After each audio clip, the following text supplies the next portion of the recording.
Bonsoir, merci de nous rejoindre pour ce nouveau numéro de Mots croisés. 5000 migrants ont été secourus depuis vendredi sur les côtes siciliennes. Partis de Libye dans 25 embarcations, ils portent à 45 000 le nombre d'immigrés clandestins arrivés sur les côtes européennes depuis le début de l'année, alors que près de 1800 ont péri en mer. Face à cet afflux de migrants, l'Union européenne a demandé aux États de prendre leurs responsabilités et de partager la charge des réfugiés. Mais passé l'émotion des naufrages, les dirigeants se montrent peu enthousiastes, voire totalement réfractaires. Que faire face à ces vagues de migrants? Quelles solutions immédiates pour éviter des drames? Quelles solutions à plus long terme pour gérer ces migrations clandestines? On en débat dans Mots croisés avec Jean-Christophe Rufin, bonsoir, écrivain, académicien, diplomate, ancien ambassadeur du Sénégal et de Gambie, également prix Goncourt et auteur d'un dernier ouvrage, Checkpoint, chez Gallimard.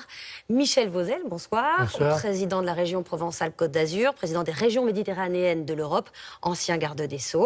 Éric Ciotti, bonsoir, député républicain et président du conseil départemental des Alpes-Maritimes. Marielle de Sarnez, bonsoir, députée européenne et vice-présidente du MoDem.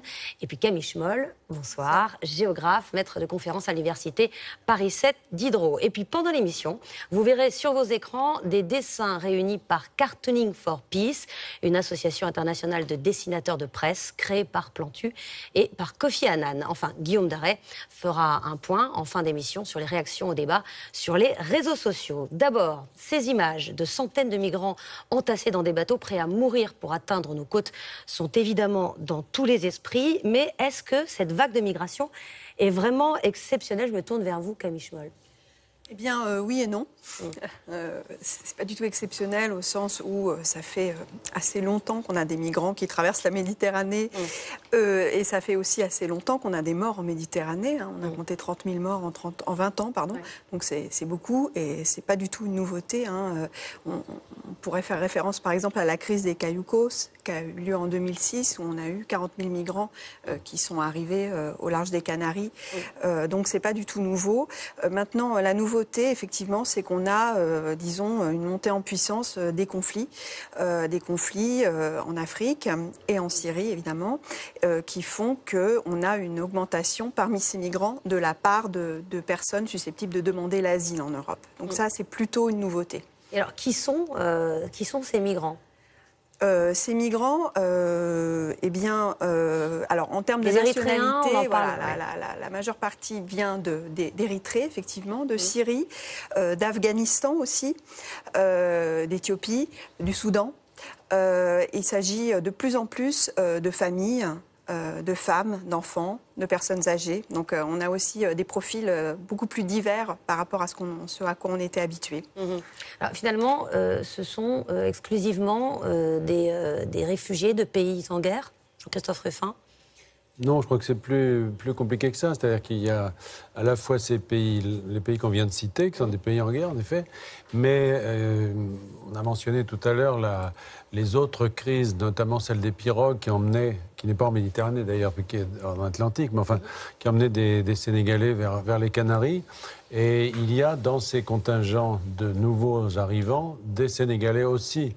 Or, il n'y a pas de guerre au Sénégal, ce qui veut dire que c'est beaucoup plus mélangé. C'est un des problèmes d'ailleurs, c'est de savoir à qui on a affaire d'une certaine façon, parce qu'il y a là-dedans finalement visiblement des origines très différentes et probablement des histoires différentes et probablement des passeurs d'ailleurs différents aussi, des réseaux différents qui sont en...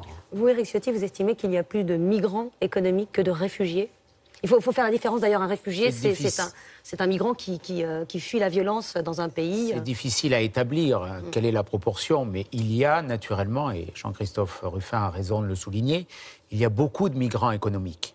Il y a des réfugiés en nombre plus important, et notamment avec ce qui se passe en Irak et en Syrie, mais il y a ces flux traditionnels, je dirais structurels, qui font que le continent africain, qui a vu sa population multipliée par 5 depuis la fin de la colonisation, qui verra sa population multipliée par 2 d'ici 20 ans, qui a un écart de développement, est une source aujourd'hui de migration vers le sud, vers l'Afrique du Sud ou vers le continent européen. Donc il y a cette migration économique et toute la difficulté et la solution, ou du moins une des solutions, c'est d'arriver à distinguer ce qui relève de l'asile, de la protection, de ce statut noble de réfugié qui a toujours été au cœur de notre modèle, qu'il soit républicain ou même avant, pour notre pays, et ce qui relève d'une migration économique et que nous n'avons pas les moyens, la capacité d'accueillir, parce que nous n'avons pas la capacité d'offrir à ces migrants un toit,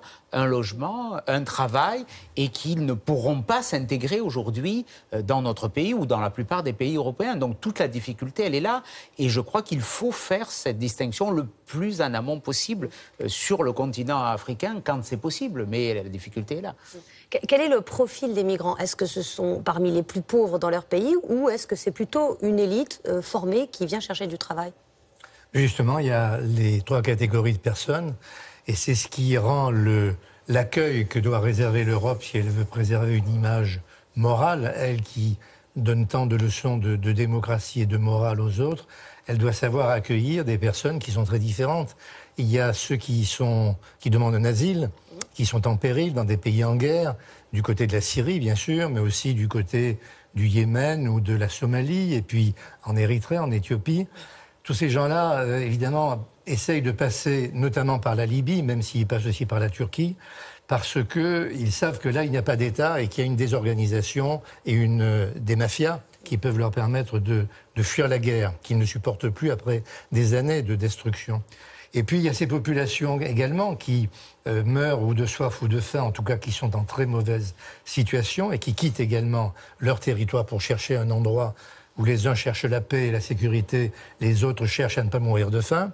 Et puis, il y a parmi ces personnalités, et ces personnes, en tout cas des personnalités en effet de très haut niveau, qui ne peuvent plus exercer des professions hautement qualifiées et qui sont obligés de quitter leur pays avec l'espoir d'y revenir, bien sûr, en Syrie ou dans d'autres pays, des professions libérales, d'autres personnalités qui souhaitent revenir, mais qui sont obligés de fuir. Pourquoi passe-t-il par la mer? Oui. C'est simple, ils passent par la mer parce qu'il n'y a pas de voie légale d'immigration. Donc la seule voie pour demander l'asile, c'est de passer par la mer pour arriver sur le continent européen et demander l'asile une fois sur le continent européen parce qu'on ne peut pas demander l'asile autrement. Donc ça, c'est tout un des problèmes, j'espère que nous allons aborder dans cette émission, de l'organisation. Tout ça, c'est une question absolument majeure. Donc au fond, un Syrien qui a abandonné son logement, qui vit dans une situation d'extrême pauvreté. 7,5 millions de Syriens sont déplacés en Syrie. 4 millions sont réfugiés juste dans les pays voisins à côté de la Syrie. Si ce Syrien il veut demander le droit d'asile dans l'Union européenne, il est obligé de passer par des trafiquants, par des passeurs, de payer 10 000 $ ou 5 000 et de risquer sa vie, celle de sa famille et celle de ses enfants. Parce qu'il n'y a pas d'autres voies pour y parvenir. Donc ça, c'est toute la question de l'asile sur laquelle on va revenir. Puis il y a toute la question, je pense que pour la clarté, il faut un peu séparer, de ce qu'on appelle la migration économique, c'est une migration qui est davantage liée, on va dire, à la pauvreté, même si on a des conflits ethniques et des guerres aussi en Afrique. Mais disons que ça, c'est une immigration du travail, de recherche de travail dans l'Union européenne, où là aussi, il n'y a pas aujourd'hui de voie légale. Et je pense que c'est tout cela qu'il faut repenser, si on peut aller au fond de ces deux questions. L'instabilité de la Libye est pour beaucoup dans la recrudescence également de ces convois, de ces passeurs. La guerre en Syrie, excusez-moi, elle est d'abord, c'est le premier point, ce sont le nombre de Syriens. 4 millions de réfugiés syriens dans les pays voisins, 1 700 000 en Turquie. Il faut se représenter ce que c'est. 1 200 000 au Liban, ce tout petit pays, une augmentation d'1 quart de la population du Liban en quelques années, vous imaginez. Et si on regarde le chiffre, 130 000 en Europe. 130 000. 4 millions, 130 000. Et je vais aller plus loin, 10 000 aux États-Unis. Et donc, oui, il y a peut-être une solidarité réelle à exercer. L'émotion qu'on ressent en ce moment, elle n'a pas été très perçue, alors qu'en effet, le Liban, en dépit de sa fragilité, accueille près de 2 millions de Syriens. La Jordanie met sa son existence même en péril à cause de ça. Là, l'Europe n'a pas été particulièrement sensible au fait que ce sont les pays les plus pauvres qui reçoivent ces millions de réfugiés. En revanche, ce sont les dernières images qui ont fini par soulever l'indignation morale, et heureusement, des Européens ou de certains Européens, et qui a fait qu'aujourd'hui on en parle et que l'Union européenne en parle. Sur le point de départ de la Libye, pays instable, on a une responsabilité? Moi, je pense quand même qu'il faut revenir à ça. C'est-à-dire que le verrou libyen a sauté. Et c'est nous qui l'avons fait sauter. C'est-à-dire que quand on regarde les années précédentes, avant l'intervention en Libye, il y avait de très graves problèmes aussi en Afrique subsaharienne et au Moyen-Orient. Il n'y avait pas autant de gens qui passaient par cette côte. Il y a plusieurs raisons à ça. Il y a le fait que l'État libyen, qui, quoi qu'on en dise, existait quand même. Il n'était pas sympathique. Kadhafi n'était pas un homme fréquentable. Mais enfin, on l'a mis à la porte sans avoir aucune notion de ce qu'on ferait après. Donc on a laissé un vide absolument total, un chaos absolument total. Et aujourd'hui, il se passe que la Libye, la nature ayant horreur du vide, est investie en particulier par les mouvements radicaux qui viennent de Syrie et d'Irak, Daesh et autres, et qui trouvent là un moyen de se créer une base arrière moins dangereuse, parce qu'en Syrie et en Irak, ils sont bombardés et ils sont quand même sur la défensive. Et les passeurs, c'est un domaine dans lequel ils ont investi, c'est-à-dire qu'ils ont organisé tout ça. C'est un des problèmes aussi, c'est parce que vous ne savez pas qui passe, et ça n'est pas, j'allais dire, suffisant de dire qu'on est syrien. Bien sûr, a priori, on est victime, mais on peut être aussi de l'autre côté. Vous voyez ce que je veux dire? Donc, c'est ça la grande dangerosité. Et moi, je pense qu'il faut s'interroger sur notre responsabilité dans cette affaire libyenne. Je pense qu'on a fait une énorme erreur, et une erreur historique. Avec Ciotti, c'est Nicolas Sarkozy qui a lancé cette attaque et qui a fait tomber... On entend ce procès, je crois qu'il était légitime. Ne confondons pas aujourd'hui un mouvement structurel de migration. Vous parliez tout à l'heure des flux qu'on rencontrait dans l'Atlantique. C'était pas la Libye, donc vous l'évoquiez également vous-même. Donc ce sont des phénomènes anciens. Non, mais sur le rôle de bouchon. Sur le rôle de la Libye, bien sûr qu'aujourd'hui, la désorganisation de la structure, l'absence de structure étatique en Libye, ce conflit entre le gouvernement de Tripoli, qui est un gouvernement rebelle, celui qui est reconnu, pose une difficulté. Non, mais sur cet argument de Jean-Christophe Rufin disait on ne renverse pas un dictateur tant qu'on n'a pas de solution de remplacement. En gros. La France est intervenue pas seule, sous mandat des Nations Unies. Elle est intervenue avec la Grande-Bretagne au moment où Kadhafi promettait quand même à Benghazi des rivières de sang. Est-ce qu'il fallait rester inerte? Aujourd'hui, il y a une émotion légitime sur ce qui se passe au Proche-Orient. Il faut intervenir. Il y avait à l'époque la même nécessité. Là où on a failli, je dirais que c'est peut-être après, c'est sûrement après. Et à ma connaissance, Nicolas Sarkozy n'était plus président à l'été 2012, lorsqu'il y avait les élections démocratiques qui avaient lieu en Libye. Donc aujourd'hui, François Hollande qui aurait dû assurer le service après-vente de l'intervention de Nicolas Sarkozy. C'est une grande mauvaise foi de la part du président Hollande, parce que la France est intervenue. Elle est intervenue dans un cadre humanitaire. Elle a fait son travail garante aussi de ses libertés, de protection. Aujourd'hui, on veut protéger des personnes. La France a protégé des centaines de milliers de personnes qui auraient été assassinées par Kadhafi. La transition démocratique ne s'est pas faite, mais on ne peut pas accuser Nicolas Sarkozy de tous les maux. Il n'était plus président de la République. S'il y a eu carence ou s'il y a eu faille, il faut peut-être chercher ailleurs. On peut revenir sur l'histoire, mais il y a eu au départ une volonté humanitaire, en effet, de protéger les populations de Benghazi, etc. Puis on a vu très vite les buts de guerre changer et une guerre totale être menée contre un dictateur. Moi, ce que je dis par rapport à ça, c'est que je crois qu'on est à la fin d'une époque. C'est-à-dire qu'on a fait, nous, les Américains aussi l'ont fait, on a pratiqué ça pendant des années, c'est-à-dire que Saddam Hussein ne nous plaisait pas, on l'a mis à la porte, on l'a même carrément éliminé. Ces anciens partisans reviennent par la fenêtre sous la forme de Daesh, parce que c'est eux aujourd'hui qui sont là. L'ancien parti basse. On a fait ça avec Kadhafi. Bon, on a failli le faire avec Bachar el-Assad, et je pense que, là encore, il faut être réaliste. Il représente quelque chose, et si on veut l'anéantir, eh bien, ça reviendra sous une autre forme. Je pense que c'est une période d'une espèce de vision très, très à courte vue, dans laquelle on a... Mais bon, voilà, on ne va pas refaire le procès de cette époque, mais enfin, c'est quand même une question qu'il faut se poser, parce que au nom de la morale, on a fait beaucoup de bêtises, et je pense que la Libye, on l'a payé 2 fois, on l'a payé avec... La Libye venait quand même après les printemps arabes, qui ont été unanimement salués comme un moment d'émancipation, de liberté en Tunisie, en Égypte. Donc, remettons aussi ça dans le contexte. C'était ce mouvement d'émancipation qu'on soutenait quand même. Le printemps arabe, c'est le fait des peuples arabes. On voit une très belle démocratie en Tunisie. Et notamment en Libye. Oui, en Libye. En tout cas, moi, ce que je crois aujourd'hui, c'est qu'il serait un peu inacceptable de dire c'est la faute de Sarkozy, oui, mais c'est M. Hollande qui n'a pas fait le travail ensuite. Non. Tout le monde est d'accord. La France était unie pour... Tout ce qu'on sait aujourd'hui en Afrique ou au Moyen-Orient, c'est qu'il y a un passage possible entre la Tunisie, qui d'ailleurs est fragile, et l'Égypte, c'est la Libye. Et tout est organisé en Libye, entre 2 gouvernements, un qui est légitime, l'autre qui ne l'est pas, tout ça est contestable, des tribus, et puis des mafias de passeurs, qui d'ailleurs ont des relais de l'autre côté. Pourquoi est-ce que le problème se pose de manière si spectaculaire et si scandaleuse pour la Sicile, pour Lampedusa et pour l'Italie, qui est bien seule, avec d'ailleurs la Grèce? C'est parce que c'est ce goulot non pas d'étranglement, mais ce goulot de passage vers lequel tout le monde se précipite. Et tout ça arrive en Italie. Tout ce monde en péril arrive en Italie. Je peux revenir sur la Libye une minute. Je voulais simplement dire qu'il ne faut pas penser que c'est une route migratoire récente. La Libye est une route migratoire depuis longtemps. Ouais. Il y a eu une parenthèse enchantée, entre guillemets, entre 2009 et 2011, pendant laquelle l'Italie, d'abord, et ensuite l'Union européenne qui l'a suivi, a pris des accords avec M. Kadhafi.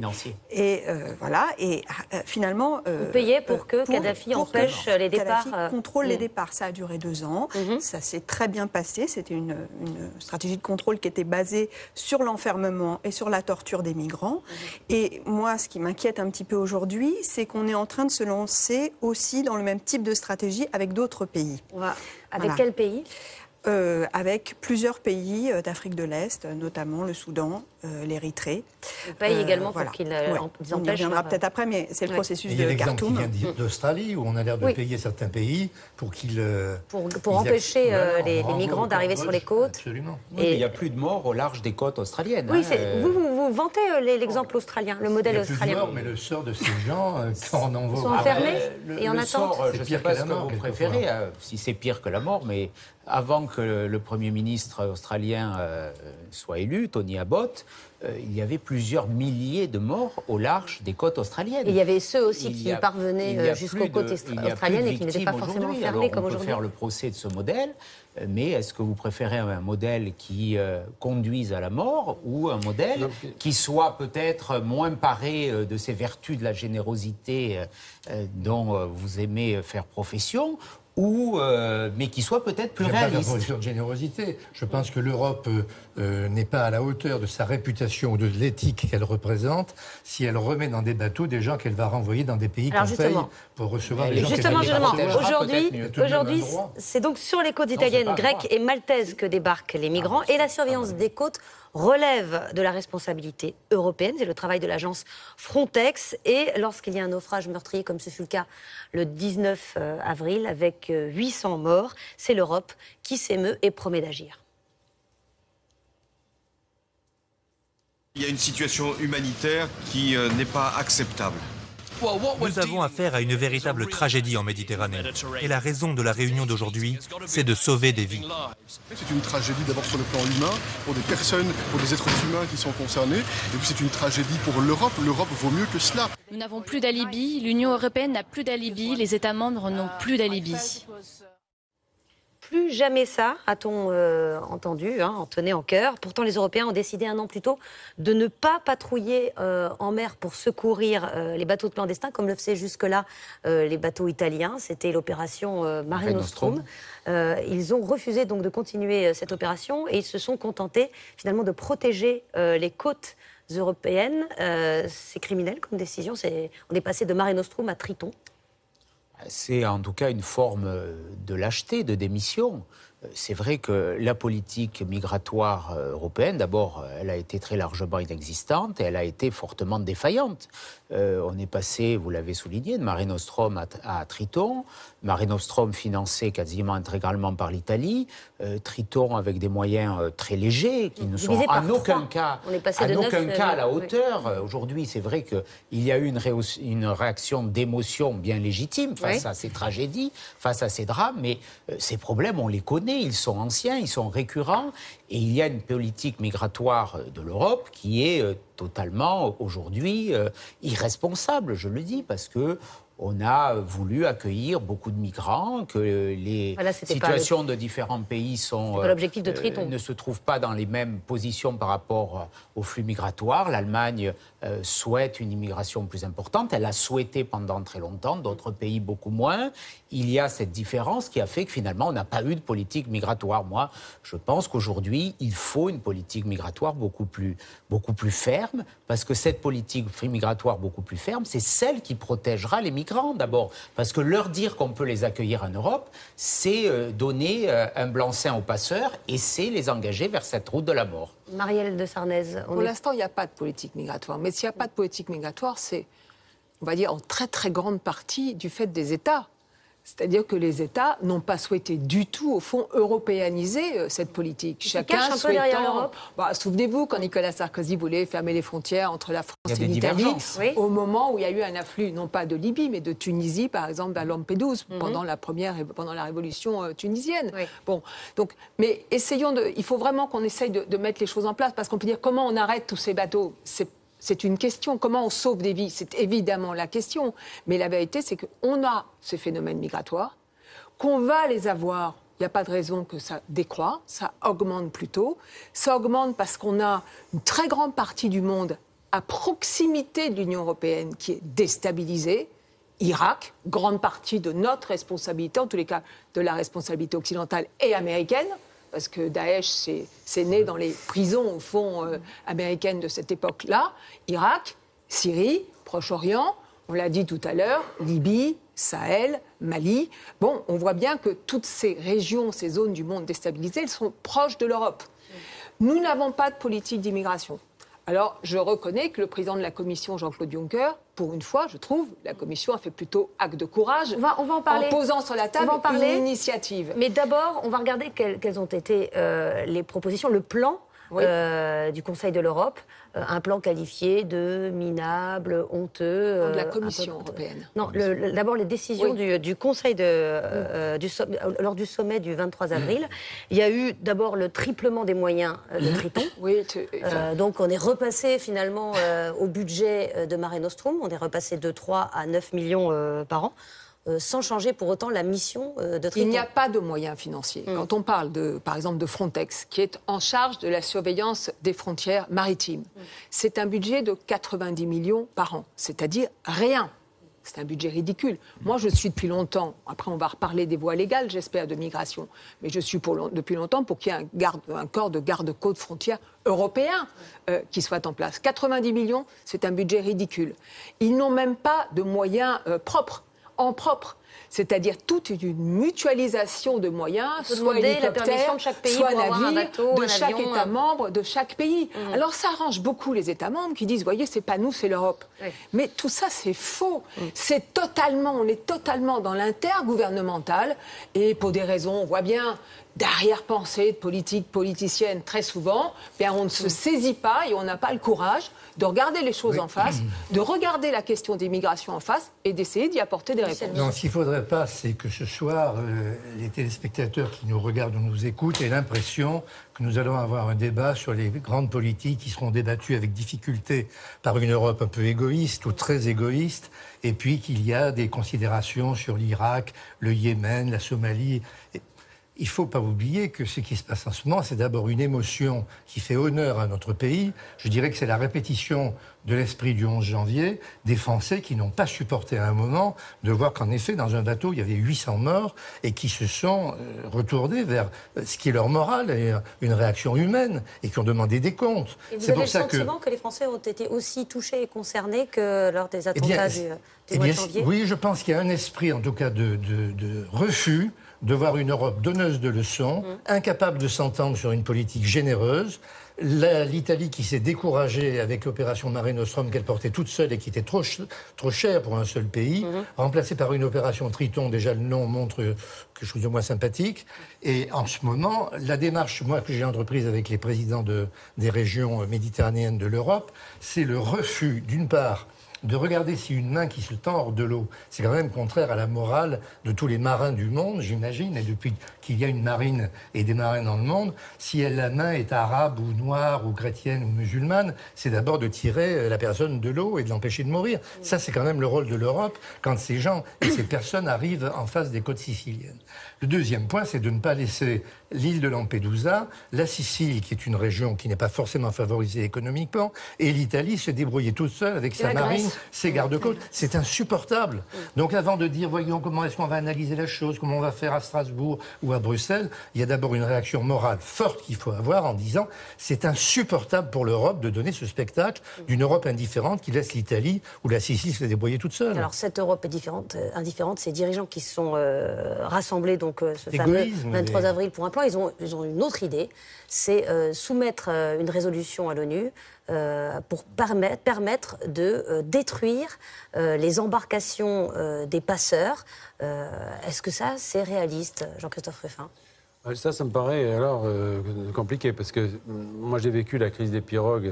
Une pirogue sur une plage vide, vous la détruisez pas parce que c'est une pirogue de pêcheurs a priori. Si la nuit elle part et qu'elle est chargée de migrants, vous la détruisez pas non plus parce qu'elle est chargée, il y a des gens dessus. Donc de toute façon c'est compliqué. Mais si je peux revenir un instant sur la question de payer les pays. Vous disiez, on a payé les pays, on a payé Kadhafi. Moi, ça ne me choque pas, ça dépend de ce qu'on doit faire, mais ça ne me choque pas. On a négocié avec Kadhafi, on n'a pas payé. Oui, non, mais c'est pas l'idée de payer, mais je pense que, par exemple, le fait, et ça a été ébauché à un moment donné, de reconstruire des gardes-côtes en Libye, gardes-côtes libyens, pour s'occuper de leurs frontières. Ça passera par une coopération, ça passe par une aide pour cet État, pour se rééquiper, pour exister, pour se... Voilà, et ça, c'est une chose qui me paraît, de l'ordre du possible et du nécessaire. Les histoires d'attaques là sur les filières, en réalité, c'est pas les bateaux, on dit couler des bateaux, ça n'a vraiment pas de sens. La question est de savoir, est-ce que derrière... il y a l'idée, ça je ne sais pas, de faire des opérations de services spéciaux, etc., pour aller tirer sur tel ou tel. Mais pour aller moi, je comprends l'indignation exterminer de les passeurs, en fait, c'est ça l'idée oui, non, mais en pratique, c'est comme ça. Oui, c'est nos services spéciaux qui sont venus à bout de Kadhafi. Alors, on peut imaginer qu'on a encore du monde là-bas. Il n'y a pas d'autre solution. Hein. Mais je pose la question. On ne va pas bombarder les bateaux, en effet. Oui, mais... si vous voulez, je crois qu'il y a deux choses différentes. Il y a l'émotion, la question humanitaire, les secours qu'on apporte à des gens qui se noient et des gens qui ensuite se retrouvent sur le continent européen. C'est une chose. Et puis il y a effectivement la question de la prévention. La prévention, ça passe. C'est pas pour revenir sur le passé que je parlais de l'opération Libye, mais je pense qu'il faut essayer d'être plus responsable dans nos manières d'agir dans le futur et de ne pas détruire des choses qui existent, si vous voulez, quand vous avez un État en face de vous, même si son dirigeant n'est pas très sympathique, savoir que quand on a cassé quelque chose, quand on a cassé un État comme on l'a fait en Libye, pour de bonnes ou de mauvaises raisons, il y a des conséquences. Donc, rien de pire que le chaos, en fait. Voilà. Je pense que, oui, c'est très important quand même d'offrir à ces pays, mais tous d'ailleurs, hein, parce que là, on parle que de la frange méditerranéenne, mais il y a toute l'Afrique derrière. Et l'Afrique, on n'en parle plus en ce moment. C'est d'ailleurs quelque chose, moi je trouve ça assez étonnant, l'Afrique n'existe plus en ce moment dans le discours public que par les actions militaires. Il y a eu la Libye, il y a eu la Centrafrique, mais finalement, vous avez des États qui sont sortis de crises graves, comme la Côte d'Ivoire, comme la Guinée, etc. Avec un taux de croissance important. Qui ont un taux de croissance important, qui nous tendent la main.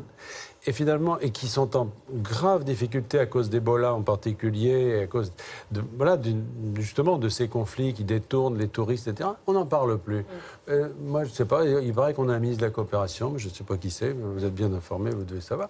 Mais voilà, non mais vous voyez ce que je veux dire ? Ça a disparu. L'Afrique a disparu comme sujet il y a encore 5 ou 10 ans, on parlait de l'Afrique comme quelque chose. Or là, ça a disparu. Le seul qui en parle, c'est Jean-Louis Borloo. Oui, on va en parler d'ailleurs de son plan d'électrification de l'Afrique. Au sujet de l'Afrique, je voulais revenir sur une question à propos de l'émotion qu'a suscité le naufrage. Quand même, peut-être qu'il y a une émotion, mais en même temps, en parallèle, en France, on n'a pas beaucoup accueilli ces demandeurs d'asile. Aujourd'hui, en 2014, on a eu 2000 Syriens. On a reconnu la demande d'asile en France. On en avait 25 000 en Allemagne. Donc, les Érythréens, je n'en parle même pas, parce qu'en général, leurs demandes d'asile sont refusées, et c'est pour ça d'ailleurs qu'ils vont plutôt se diriger vers d'autres pays européens s'ils le peuvent. Donc d'un côté, il y a l'émotion, mais en même temps, que fait-on concrètement en France? En ce qui concerne le sauvetage en mer, c'est pas seulement une question morale, c'est une obligation légale, le sauvetage en mer. Et ce n'est pas une question de morale. Non, mais ce que je veux dire, c'est qu'actuellement, c'est vrai que le budget de Frontex est le même que le budget de Mare Nostrum, mais par contre, le mandat de Frontex n'est pas du tout le même. La mission est différente. Voilà, la mission est différente. Il faut expliquer par ailleurs, la différence entre ces deux missions. Le sauvetage n'est pas du tout la même. Et aujourd'hui, les migrants qui arrivent, ils ne sont pas sauvés par Frontex. Frontex, bien entendu, a l'obligation de signaler quand elle voit des bateaux. Mais ils sont sauvés par les gardes-côtes italiens, ils sont sauvés par des bénévoles qui patrouillent en mer, ils sont sauvés par des associations, des ONG. Donc il faut bien voir qu'actuellement, ces migrants qui arrivent, non seulement la France n'a pas pris sa part de responsabilité dans les questions d'asile, mais en plus l'Union européenne non plus pour le moment. Parce que ce que vous dites est très exact, je vais juste dire ça. Quand j'ai parlé de l'émotion 11 janvier, qui est à l'honneur de la France et du peuple de France, qui est descendu dans les rues contre un terrorisme qui a frappé Paris, qui a frappé Tunis ou Bordeaux, c'est que c'est l'émotion des gens dans la région que je préside, et où se trouve également M. Ciotti, des gens qui ont été honteux de voir qu'on laissait l'Italie seule se débrouiller. Et j'imaginais une seconde que tous ceux qui arrivent en Italie, en ce moment, en Sicile, dans une région, et en Calabre, qui sont pauvres, arrivent, non pas au Festival de Cannes, bien sûr, mais arrivent sur la Côte d'Azur ou à Marseille. Vous imaginez la montée du Front National? Ça serait effrayant. Donc, ce que je pense, ce que je veux dire, c'est que les Français ne sont pas plus généreux que d'autres, mais il y a quand même eu un sursaut pour dire on ne peut pas laisser l'Italie toute seule, avec la charge de Mare Nostrum qu'elle n'a pas pu supporter, et puis des gens qui disent on va bombarder, ou bien quand la main qui sort de l'eau est arabe, je le disais tout à l'heure, ou noire ou musulmane, alors celle-là, il ne faut pas la sauver, sinon on crée un appel d'air. Ce mot d'appel d'air est insupportable. Non, il n'est pas insupportable, il est réaliste. Je crois que vous prenez le problème à l'envers. Bien entendu, c'est notre responsabilité, notre devoir, la morale ou d'autres considérations, de sauver les personnes qui sont en danger. Mais pour les sauver, je dis, il ne faut pas qu'elles prennent ces bateaux. Donc il y a des actions, et le plan Juncker sur cette partie qui a été soumise au Conseil de sécurité de l'ONU et dont on attend la décision est essentielle. Le bombardement, la destruction des... Je suis hostile et très opposé à la question des quotas, de la répartition solidaire. On va en parler tout de suite. Peu importe, mais l'aspect du plan Juncker qui fait qu'on va mettre un verrou le plus près possible des côtes va être la condition du sauvetage de ces personnes. Et ensuite, il ne faut pas qu'elles arrivent en Europe. Et je suis d'accord avec Marielle de Sarnez quand elle disait tout à l'heure, il faut que les demandes d'asile soient traitées dans ces pays. Moi, je suis allé en Irak avec François Fillon en septembre dernier à Erbil. On a visité les camps de réfugiés, des yézidis, des minorités, des chrétiens. Ils se pressaient devant le consulat général de France à Erbil. Et il y avait des statuts de réfugiés qui étaient donnés au compte-gouttes. Je suis intervenu auprès du consul général pour accueillir des familles dans les Alpes-Maritimes.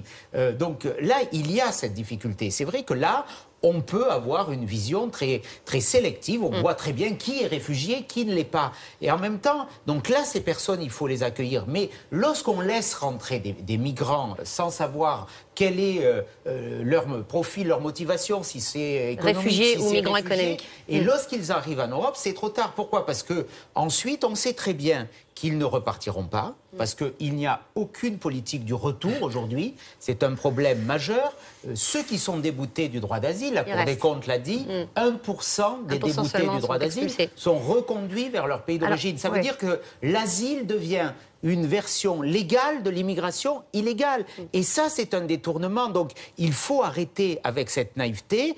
Il faut avoir une fermeté aussi. C'est la condition pour sauver ces migrants. Et après, il faut agir. Le ministre de l'Intérieur est allé au Niger, je crois, il y a une quinzaine de jours, et au Cameroun, en disant qu'il fallait qu'il y ait des centres dès ces pays. Je crois qu'une des familles de solutions, elle est là. Alors, vous parliez des quotas. En fait, ce ne sont pas vraiment des quotas, mais effectivement, la Commission européenne a proposé de répartir les migrants déjà arrivés donc, sur les côtes grecques et italiennes. Il est question de prendre en compte le PIB du pays, le taux de chômage, le nombre de migrants est également déjà pris en charge. C'est un bon principe, selon vous ? C'est un bon principe de réaffirmer une solidarité. Oui. On ne peut pas imaginer que parce que la géographie a placé l'Italie où elle est, Lampedusa où elle est, et les îles grecques le long de la Turquie où elles sont, que c'est là que tout se passe et que nous, on ne regarde pas et on se dit c'est pas notre affaire. Donc au fond, il y a une solidarité, évidemment, il y a un partage, à gérer, me semble-t-il. Il faut dire quand même qu'il y a des pays, il y a des sensibilités très différentes en Europe, et que quand vous parlez de l'Afrique, aux pays d'Europe de l'Est, enfin, je veux dire, c'est pas un sujet, ça n'a jamais été un sujet pour eux. Mais ils ne regardent pas du tout à l'Afrique, les pays d'Europe de l'Est, ils regardent à l'Ukraine et la Russie. L'idée d'accueillir des réfugiés ils n'ont aucune histoire avec l'Afrique, ils n'ont aucune connaissance d'Afrique. Bon, l'Allemagne a des liens avec l'immigration turque traditionnelle, et c'est une des raisons d'ailleurs pour lesquelles c'est plutôt les gens du Moyen-Orient vont plutôt en Allemagne, mais les autres n'ont pas. La Pologne, par exemple, c'est pas du tout son sujet. Non, mais partons de l'idée quand même que ce qu'a posé c'est bien que la Commission européenne dise et le courage, au fond, de prendre une initiative, parce que c'est ça son job. Je dis à ceux qui nous regardent que la Commission ne prend pas de décision. Elle propose une initiative, et ce sont ensuite les chefs d'État et de gouvernement qui décideront, changeront, modifieront, amendement, le texte qui sera proposé fin juin. C'est très important. L'État, c'est plutôt rejeté. Je peux ajouter une idée, c'est qu'on demande une solidarité européenne, je trouve que c'est bien. Je trouve que ça devrait aller plus loin. Et je trouve qu'on devrait avoir une solidarité de tous les pays développés. Et je redonne mon chiffre, 4 millions de réfugiés syriens dans les pays voisins de la Syrie, 130 000 en Union européenne, 10 000 aux États-Unis. Donc les États-Unis devraient prendre leur part eux aussi, en fait. Canada, Nouvelle-Zélande, Australie, c'est déjà compliqué avec l'Europe, ça va être il faut être ambitieux. Justement, écoutez, cette proposition donc, ne suscite pas l'enthousiasme, on l'a compris, parmi les dirigeants européens. On va écouter la position de la France et on va essayer de la comprendre. Ces propositions de Jean-Claude Juncker s'inspirent d'une partie des propositions faites par la France. Je crois qu'il est normal qu'il y ait une répartition du nombre de demandeurs d'asile entre les différents pays de l'Union européenne. Je suis contre l'instauration de quotas de migrants. Ceci n'a jamais correspondu aux propositions françaises. Michel Vauzel, vous avez compris la proposition, oui, la position de la France. que le mot de quota était très malheureux et que d'ailleurs ceux qui l'avaient employé ont cessé de l'employer. Mais pas la Commission européenne. Comme nous avons vu que ceux qui avaient parlé de créer des forces aériennes et navales pour aller bombarder la Libye, comme si on n'avait pas déjà assez d'une guerre en Libye pour en faire une seconde, ou de bombarder, comme dit M. Ruffin, des bateaux de pêcheurs, la pêche, les Libyens en ont besoin, ou des bateaux où il y a des gens qui veulent fuir la mort, qui vont la trouver parce qu'on va les bombarder. Donc, ce que je pense, et qui se rattache aussi à ce qu'a dit M. Ruffin à l'instant, c'est une bonne référence, c'est qu'il y a un espace méditerranéen qu'on veut ignorer. C'est pour ça que le slogan que nous avons lancé, président de région méditerranéenne et parlementaire méditerranéen, c'est « Nous sommes tous méditerranéens ». Pourquoi ? C'est pas de la démagogie ou de la naïveté, c'est pour dire il est exact en Europe, on l'a bien vu avec ce qui s'est passé encore récemment là au Parlement européen, c'était pas la Commission. Moi, lorsque nous avons porté cette pétition « Nous sommes tous méditerranéens » au président Schulz, on l'a trouvé un peu chiffonné, le mot est faible, parce qu'il s'est trouvé le matin même, où on l'a rencontré, devant une Assemblée européenne qui était en déconstruction de la solidarité européenne, en désolidarisation, avec une matinée où on a eu le Hongrois qui a prononcé la demande du retour de la peine de mort en Europe, et puis des pays qui ne sont pas concernés par la Méditerranée. Ils nous ont appelé le club méditerranéen à un moment quand il y avait la crise économique, et aujourd'hui ils considèrent que ce n'est pas leur affaire. Or, c'est tout autour de la Méditerranée que tout cela se passe. Quand la France frappe l'Irak, quand elle est présente au Mali, quand nous sommes ensemble avec les pays musulmans des alentours de la Méditerranée contre le terrorisme, c'est une nouvelle solidarité. C'est une nouvelle solidarité pour le climat, on va le voir avec la MEDCOP 21 à Marseille bientôt. C'est une solidarité face à ce problème, et je suis tout à fait d'accord. Les Français seront très frileux pour recevoir, et on voit bien pourquoi l'extrême droite monte. C'est manifestement de la xénophobie et du racisme. Mais les Français n'acceptent pas non plus que cette Europe qui, encore une fois, donne des leçons de morale, ne soit pas à la hauteur pour apporter ces instruments d'analyse immigré par immigré, une fois qu'ils sont dans notre territoire... Ce ne sont pas les Français qui donnent le droit d'asile, c'est le gouvernement. D'accord. Non, je dis ça quand même en passant. l'analyse qui fait la différence entre celui qui cherche un droit d'asile parce qu'il est syrien persécuté et celui qui vient pour des raisons économiques du Bénin. Mais celui qui est syrien persécuté, la France pourrait faire un peu plus d'efforts. Je vous ai demandé... L'Europe devrait le faire. Et les chrétiens d'Orient, la France pourrait faire aussi un peu plus d'efforts. Je vous ai demandé si vous aviez compris la position française, mais en fait, la France a précisé sa position avec l'Allemagne.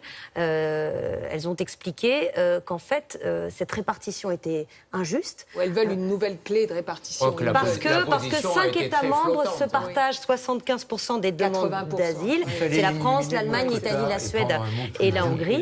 En résumé, on veut bien de ce système de répartition, mais on en veut moins, en fait, c'est ça? La France, historiquement, est un pays qui accueille le plus de demandeurs. Alors ça a changé depuis 2013, puisque l'Allemagne est aujourd'hui en tête, 200 000 demandeurs d'asile, 64 000 en France en 2014, 66 000 en 2013, mais avant 2013, la France était en tête ou en deuxième position, même au monde, elle est quatrième juste avant les États-Unis. Donc ça, c'est pas rapporté à la population totale, parce que rapporté à la population totale, c'est la Suède, c'est Malte, c'est bien d'autres pays. Elle accorde 2 fois moins que l'Allemagne l'asile. Et c'est pour ça qu'il faut une cohérence des politiques d'asile. Et je précise que selon la Commission européenne, selon la répartition voulue par la Commission européenne, la France accueillerait 9 127 migrants de plus sur les 60 000 qui sont à répartir, en fait. Donc ça, c'est trop. Oui, parce qu'on n'a pas à avoir cette répartition statistique, mathématique. C'est un message, encore une fois, qui me paraît dangereux. Il faut regarder la situation individuelle. Si demain, on donne ces quotas, quel que soit leur terme, mais en réalité, ça revient à ça, ça veut dire qu'on va les modifier en permanence et qu'on va lancer, ce que conteste Michel Vauzel dans la sémantique, cet appel d'air qui me paraît être le message le plus dangereux aujourd'hui, qui va encourager les passeurs, qui va générer des drames de plus en plus nombreux, puisque si on dit que l'Europe est ouverte, qu'on accueille tout le monde, ça veut dire qu'on ne contrôle pas les flux à partir des côtes libyennes, comme le dit Michel Vauzel. Ça veut dire que les réseaux de passeurs vont croître, vont s'amplifier, les flux vont augmenter. Ce qu'il faut, c'est traiter, je le redis, sur le continent africain, ou au pire, pour ceux qui arrivent, dès l'Italie. L'Italie, aujourd'hui, ne joue pas son rôle. Alors, elle a des excuses, elle a des circonstances aggravantes, mais normalement, il y a un traité, il y a des traités. Vous avez été ministre, il y a le traité de Dublin qui dit que les demandeurs d'asile, la demande d'asile doit être traitée dans le pays d'accueil. Et en fait, l'Italie laisse passer, c'est ce que vous voulez dire, les clandestins en France pour qu'ils déposent. Chaque jour à Menton. La contrepartie de l'institution des quotas, c'est le fait qu'il y ait un bureau de Frontex qui ouvre en Sicile à Catane et qui permette de contrôler justement le fait qu'on prenne les empreintes digitales des migrants dans le cadre de Dublin. C'est ce que j'allais dire. Ceci dit, la Méditerranée, c'est pas une frontière naturelle. La Méditerranée, c'est une frontière qui a été créée par l'Union européenne à partir du moment où on a voulu installer un espace de libre circulation Schengen, mais renforcer la frontière extérieure. Donc il ne faudrait pas penser que le problème porte sur la Méditerranée, parce que si la Méditerranée est une frontière, c'est bien parce qu'elle a été créée comme frontière par l'Union européenne, par les processus d'intégration européenne, qu'on ne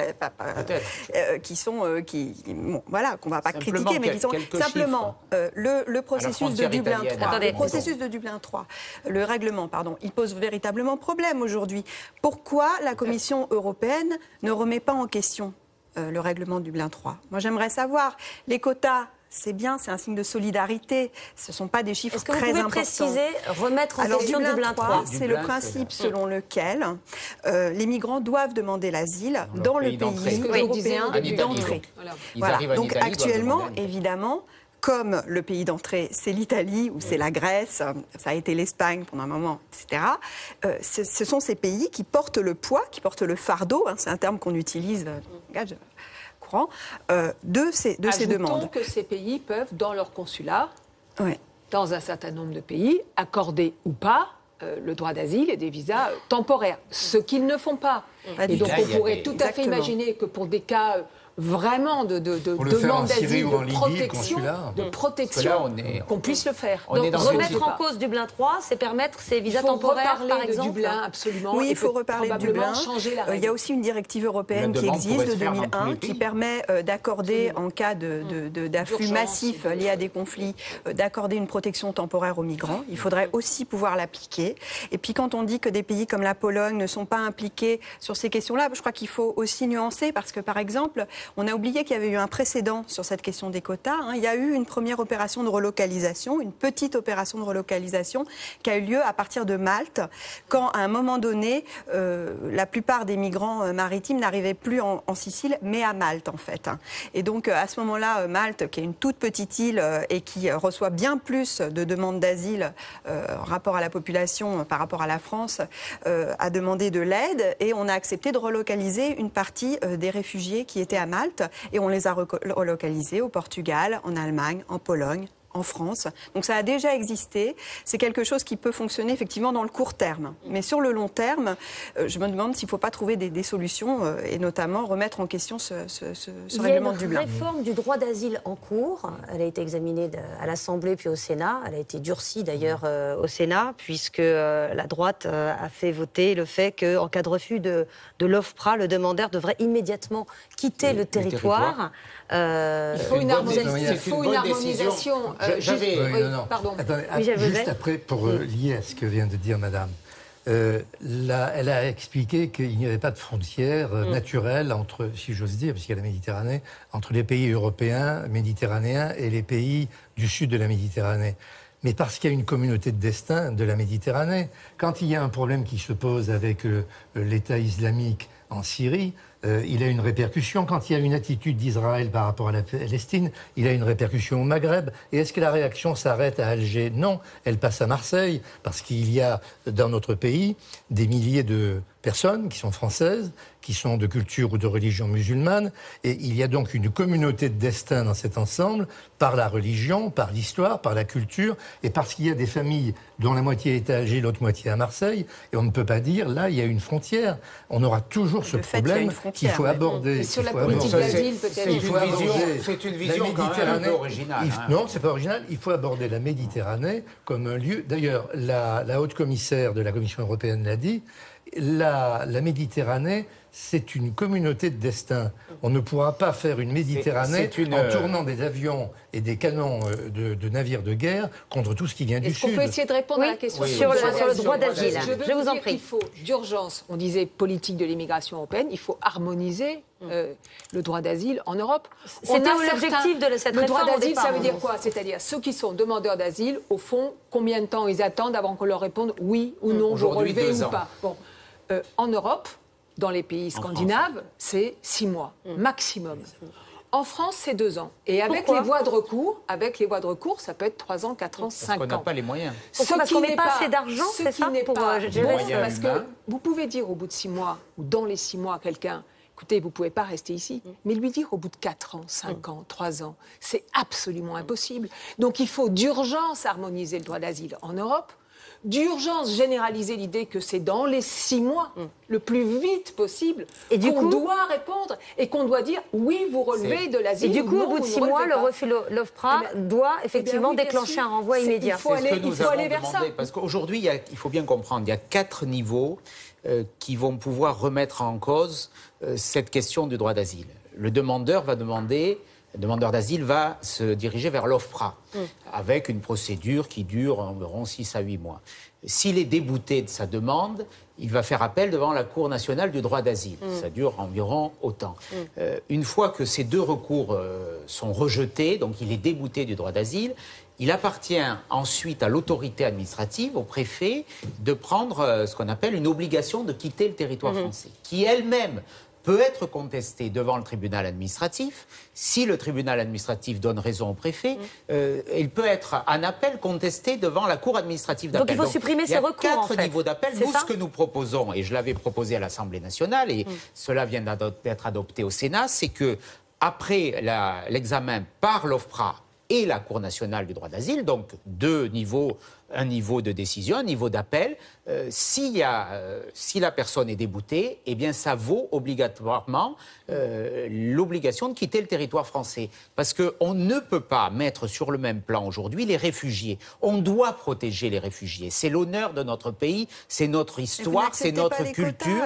Et on ne peut pas, on ne peut pas maintenir indéfiniment sur le territoire national, parce que c'est ce qui se passe aujourd'hui. Ceux qui sont déboutés, pour que ce système d'asile persiste, et moi je suis attaché à ce qu'on sauvegarde ce droit fondamental qu'est l'asile, il faut que ceux qui n'obtiennent pas ce statut, qui est un statut noble, ne restent pas sur le territoire national ou européen. Camille Schmoll, l'asile en amont aussi. Oui, vous vouliez répondre à en amont, alors là aussi sur la question de la gestion de l'asile en amont, tout dépend, on va tous être d'accord là-dessus, mais par contre tout dépend ce qu'on entend par une gestion de l'asile en amont. S'il s'agit de déléguer aux pays tiers, c'est-à-dire aux pays de transit et aux pays de départ, la gestion de l'asile, eh bien, c'est extrêmement problématique, surtout quand on voit la situation dans ces pays-là. Et en tout cas, certains de ces pays qui sont octroyés par l'ONU, ou des pays en conflit ou des pays autoritaires. Et véritablement, c'est dramatique, parce que ce qui s'est passé en Libye pendant les années du contrôle Kadhafi, et qui se passe encore aujourd'hui, parce que les Libyens essayent quand même de démontrer qu'ils sont en mesure, plus ou moins, ce qui se passe en Égypte. Il y a eu des gardes-côtes qui ont tiré sur des bateaux de migrants. C'est la conséquence de cette politique européenne, qui veut donc instaurer cette coopération pour le contrôle des migrations. Et les conséquences de la politique australienne, par exemple, sont absolument dramatiques du point de vue des droits humains.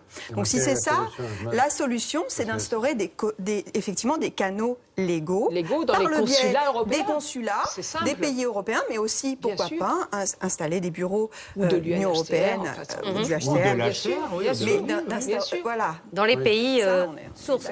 Jean-Christophe Rufin. Oui, enfin, je comprends ce que vous dites, mais en même temps, je trouve un petit peu dangereux de jeter, j'allais dire le bébé avec l'eau du bain, c'est un mauvais jeu de mots, mais en disant finalement, les pays de source ne peuvent être que totalitaires. La Libye, elle est de toute façon, malgré toutes les coopérations du monde, ça sera toujours des gens qui vont tirer sur des bateaux de migrants. Pourquoi ? Pas forcément. Il y a un État libyen qui auquel vous avez contribué, excusez-moi, allez voir le reportage qui a été fait dans les géoles libyennes. Ça ne date pas de la période de Kadhafi, ça date d'aujourd'hui. Les migrants sont emprisonnés, les migrants sont torturés. Et alors est-ce que ça veut dire que ça doit être comme ça toujours ? Je veux dire, justement, moi, quand on me dit les gens sont torturés dans les jours, ça me donne d'autant plus envie d'aller y voir et d'aller essayer de faire une coopération pour améliorer les choses. Mais pas dans les conditions actuelles. Si vous voulez, laisser la Libye être un trou noir en disant de toute façon ce sont des brutes, ils vont torturer les gens, etc., je trouve ça criminel parce que si on laisse la Libye sombrer comme elle sombre aujourd'hui, c'est la Tunisie, c'est l'Égypte qui sont très inquiets aujourd'hui de ce qui se passe, qui vont être contaminés par ce qui se passe en Libye. Je ne vois pas pourquoi on laisserait la Libye devenir une espèce de terrain de jeu pour les terroristes qui viennent du Moyen-Orient et qui sont en train de s'y installer. Parce qu'avec votre raisonnement, comme ce sont... Vous voyez, moi si on me dit tel pays maltraite ses prisonniers, etc., je dis, allons-y, aidons-les. Mais on y va, on essaye de travailler à une solution politique. Michel Vauzet, et après on va aller à Nice. Non, mais je voudrais qu'on parle... Il y a des moments où la morale, il se trouve que c'est pas mal fait, de ce point de vue, rejoint la bonne gestion politique. Or, ce qui pose vraiment un problème moral, mais en même temps de bonne gestion politique, c'est que ne reconnaissant pas la communauté de destin des pays méditerranéens, qu'on ne pourra régler que par la guerre ou par une façon de vivre ensemble avec les Méditerranéens. Donc, si nous ne le reconnaissons pas, on donne donc une responsabilité trop lourde pour elle à l'Italie en ce moment et à des régions pauvres qui acceptent de recevoir les personnes qui arrivent de manière plutôt aimable et généreuse. Je répète, imaginez la même arrivée de migrants sur la Côte d'Azur ou à Marseille. Ça serait l'horreur en France. Bon. Donc, il faut aider les pays qui sont du Sud, et les pays méditerranéens, même si la Pologne, très généreusement, accueille des gens qui viennent de Malte. C'est quand même un problème des pays méditerranéens, de la Grèce et de l'Italie. Et ce qu'il ne faudrait pas, et là je rejoins, je pense, M. Ruffin, c'est qu'on ait en plus la lâcheté de dire, eh bien, que le Maroc, l'Algérie et la Tunisie Alors la Libye, elle ne peut pas en ce moment. Et l'Égypte retiennent les populations et fassent la police pour que l'Europe, elle, soit tranquille, derrière une barrière à qui on pourra donner un peu d'argent ou quelques avantages, et qui formeront la barrière, comme ça se passe au Maroc, qui retiennent en effet des personnes qui viennent d'Afrique noire, comme ça peut se passer en Tunisie et qui rend la Tunisie très fragile, en Algérie où on règle la question d'une autre manière, et puis la Libye qui est ce qu'elle est. Donc double nécessité de solidarité avec l'Europe méditerranéenne et avec ceux qui, au sud, sont priés de retenir... Comme je le disais, on va aller à Nice. La ville voit passer des milliers de clandestins, souvent en transit vers le nord de l'Europe. Ils sont contrôlés, repoussés parfois, plusieurs fois par jour. Reportage d'Alice Gauvin et Vincent Pifteau. C'est une étape, une halte entre l'Afrique et l'Europe du Nord que la plupart aspirent à rejoindre. La gare de Nice, les migrants y arrivent en train, depuis l'Italie, où certains ont été sauvés du naufrage. Les associations s'y relaient. Les Érythréens, Soudanais, Syriens ou Somaliens y passent la nuit. Je suis à la fac de médecine. Ah, tu étudies la science, la médecine. Médecine, oui. Moi, je viens d'avoir ma licence de psychologie. Odina vient d'Éthiopie, où son ethnie est régulièrement prise pour cible par le pouvoir. Dès que vous commencez à revendiquer vos droits, ils vous jettent en prison, ils vous tuent. Beaucoup d'étudiants sont tués, beaucoup de gens sont en prison. Quand j'ai su qu'ils allaient encore m'arrêter, j'ai fui mon pays. La semaine dernière, on a fait, sur les 4 soirs, on a fait à peu près 200 repas par soir. Et lundi, il y avait énormément de monde. Et il y avait beaucoup d'Érythréens. Ils nous ont expliqué qu'ils avaient réussi à financer leur billet de train et que du coup, ils partaient donc le mardi matin. Ils avaient des trains pour Paris et qu'après de Paris, ils essaieraient de rejoindre Calais pour partir en Angleterre. C'est des personnes qu'on ne va pas voir plus de 2 jours, 3 jours. Le maire de Nice, Christian Estrosi, a interpellé le ministère de l'Intérieur sur la situation. Il a refusé de répondre à nos questions.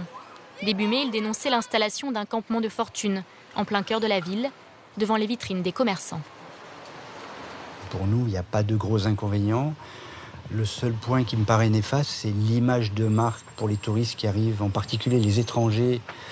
On a beaucoup de Nordiques, d'Américains qui débarquent sur Nice et leur première vision qu'ils ont, c'est effectivement ces gens qui attendent là sur le parvis de la gare. Les migrants viennent vous demander toute la journée les toilettes, un verre d'eau, un bout de pain, ils n'ont pas à manger, ils n'ont pas à boire.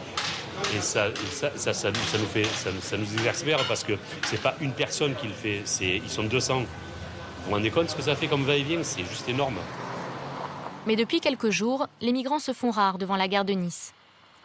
Il faut prendre la direction de l'Italie, à une trentaine de kilomètres, pour les retrouver. Ils marchent à rebours de la bien nommée route de l'Europe. On a des billets. Voilà, c'est nos billets. Ils ont été arrêtés à bord du Vintimille Nice. Ils venaient de franchir la frontière. 5 à 7 policiers sont arrivés, tranquillement. Ils m'ont dit « Passeport, s'il vous plaît ». Moi, pas de passeport. Ok, partez. Repartez en Italie. Ils retenteront leur chance. Au bord de la route, un jeune homme s'apprête à les suivre. Il vient de Centrafrique. J'ai traversé le désert tchadien pendant 3 semaines.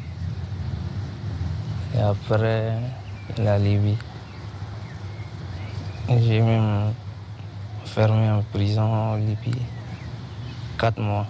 Je voudrais la protection de la France. En tant que mineur, il aurait pu l'obtenir immédiatement. Mais les migrants arrêtés dans le train sont conduits directement à la Pave de Menton, à quelques mètres de la frontière, et renvoyés presque aussitôt vers l'Italie, d'un simple geste de la main. Ils franchiront la frontière seuls, à pied. Les policiers italiens ne viennent plus les chercher. Est-ce que ça a du sens de les laisser comme ça au bord d'une route, à plusieurs kilomètres de la première gare? Ça n'a pas de sens parce que ce n'est pas efficace, tout simplement. Parce que ces migrants qui sont repoussés pédestrement jusqu'à la frontière ne font qu'une seule chose, c'est qu'ils reviennent. Pour éviter les contrôles dans les trains, certains passent désormais par la plage, la montagne, voire des chemins encore plus dangereux. On peut les ralentir, mais les arrêter, c'est pas possible. Donc aujourd'hui, il est nécessaire qu'une décision européenne soit prise très rapidement. Et là, il y en a qui arrivent apparemment derrière vous. C'est tout le temps. Les contrôles se sont encore renforcés. Après la visite, il y a 15 jours, de Manuel Valls et Bernard Cazeneuve. C'est le discours de fermeté, c'est dire, voyez, on fait quelque chose. C'est calmer, sans doute peut-être pour le gouvernement, nos responsables politiques locaux. Il paraît que M. Estrosi nous a annoncé qu'il y avait un petit Calais qui se montait sur Nice, qui nous le montre. Hein. Il est où ce petit Calais? Personne n'a jamais vu le petit Calais ici. Personne. Il n'y en a aucun qui reste. Aucun. Qu'est-ce que la France peut faire pour eux, finalement? Pour faire pour eux? Oui. C'est faciliter leur voyage et traverser la France, mais ils sont obligés de traverser la France. Ils en ont déjà assez bavé. Hein. L'Europe ne renvoie pas chez eux ce que la guerre exile. Et malgré les contrôles, la France reste le plus court chemin vers l'asile dont ils rêvent, en Angleterre, en Allemagne ou en Suède. Éric Ciotti, on a beau renforcer les contrôles, envoyer plus de forces de police, on peut les ralentir, mais pas les arrêter. Ce qui se passe à Menton, c'est dans mon département, et c'est moi qui ai demandé à Manuel Valls de venir il y a 15 jours, se rendre compte sur place ce qui se passait. C'est une situation totalement aberrante, et elle est parfaitement décrite dans votre reportage. Chaque jour, environ 150 migrants sont interpellés. 1150 la semaine dernière. Et je parlais ce matin avec des policiers de la PAF qui me disaient les migrants qui sont arrivés ce week-end en Sicile, 5000, dans 3-4 jours, vont être à Menton. Et donc, il y a cette situation grotesque. Les migrants sont arrêtés. Il y a des compagnies de CRS, 2 compagnies de CRS qui travaillent sous tension au péage de la Turbie à Menton. Et immédiatement, ils sont raccompagnés, on les raccompagne même plus, les images le montraient, au pont Saint-Louis. Ils retraversent le pont Saint-Louis qui fait office d'ancienne frontière. Aujourd'hui, il n'y a plus de frontières. Ils repartent en Italie et ils reviennent. Et ils reviennent. L'Italie n'a pas fait de relevé d'empreinte. Quand je disais tout à l'heure qu'il y a une défaillance, parce qu'il y a des responsabilités, aujourd'hui, l'Italie, alors on peut estimer qu'elle est débordée, mais elle ne joue pas son rôle au regard des traités européens. Relevé d'empreinte ou pas, ils peuvent revenir. Enfin, oui, mais ils trouveront toujours un moyen de passer la frontière. Il n'y a aucune traçabilité, parce que les personnes repartent et elles reviennent. Le contrôle est possible uniquement dans ce qu'on appelle dans la bande des 20 km. Donc, à la gare de Nice, il n'y a déjà plus possibilité de contrôle. Et c'est vrai, votre reportage le dit aussi, les migrants ne restent pas aujourd'hui sur Nice. Ils sont en transit vers l'Europe du Nord, vers Calais. Michel Vauzel parlait d'une communauté de la Méditerranée. C'est pas là où, pour l'instant, les migrants veulent rester. Ils veulent aller là où il y a du travail. Ils veulent aller en Allemagne. Et ils veulent aller en Grande-Bretagne ou en Suède. Donc aujourd'hui, la réalité, elle est là. Mais on ne peut plus rester dans cette situation ubuesque. Il faut que le traitement de la situation de ces personnes soit effectué dès leur arrivée en Italie. Et qu'il y ait des contrôles, des relevés d'empreintes, qu'il y ait une démarche juridique. Et une fois qu'il y a les relevés d'empreintes, qu'est-ce qu'on fait? On les enferme pour qu'ils évitent de venir en France? Qu'il y ait des centres de rétention dès l'Italie où on examine leur situation juridique. Soit ils doivent bénéficier du statut de réfugiés politiques, et là, ils doivent aller dans le pays de l'Europe vers lequel ils souhaitent aller, soit ils n'ont pas le statut de réfugiés politiques, et ils doivent être reconduits vers le pays d'où ils viennent. Alors, je conçois que c'est compliqué, mais on n'a pas d'autre solution pour ceux qui sont arrivés en Europe.